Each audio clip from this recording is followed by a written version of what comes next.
মাথার ভেতরটা ছিঁড়ে যাচ্ছে। শান্ত হন, দেখেন বাবা, শান্ত হন আপনি। বাবা চুপ করো, শান্ত হও। প্রতাপ, তোর ছেলেদের সঙ্গে কথা বল, সোমরে আটকাতে হবে।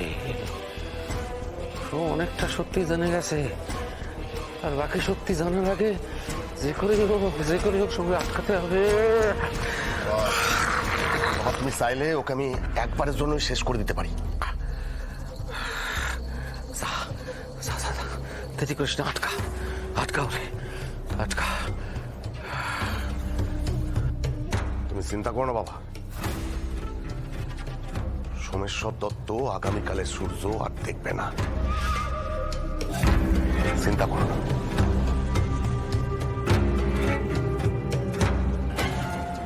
রগর, তোর করালি নাচতে মনে আছে? করালি নাথ, ওই দামর্ষি তো বাবা, ও তো সাংঘাতিক লোক। সবাই বলে যে ও মানুষ না, ও সাক্ষাৎ নরকের দূত। খবর দে যা, খবর দে যে খুঁজে বার কর, তার মারণযোগ্য করতে হবে, মারণযোগ্য সাক্ষাৎ করতে হবে। আচ্ছা, সোম কি করে জানলা এত কথা? তাহলে কি সৌদামিনী বলেছে? হ্যাঁ, সৌদামিনীর সাথে দেখা হলে কি করে? সৌদামিনীর সাথে কথা কেউ জানেন? সোমের সাথে সৌদামিনীকে দেখা হয়েছে? কি বলতে পারে?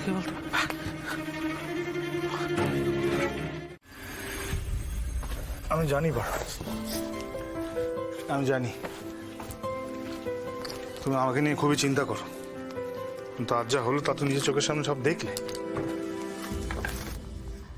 আগেও যে দেখিনি এমনটা তো নয়, কিন্তু কি বলতো, আমার চিন্তা হয় তোমার পরিবারের কথা ভেবে। তুমি চিন্তা করো না করো, সে দায়িত্ব আমার।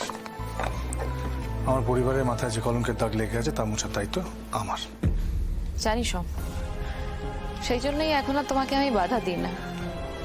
কিন্তু কি বলতো, আমি তোমার বাবা মানুষটাকে চিনি, আর সেই মানুষটা ক্ষমতা হারাবার ভয়ে যে কত নিচ অবধি নামতে পারে সেটা আমার থেকে ভালো আর কেউ জানে না।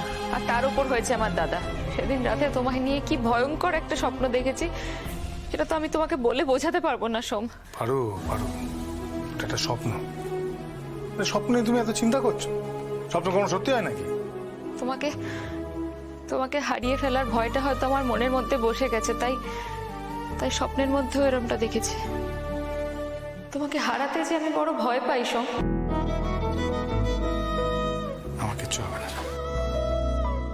তোমাকে আমি হারতে দেবো না। পারো না, আমি নিজে হারবো।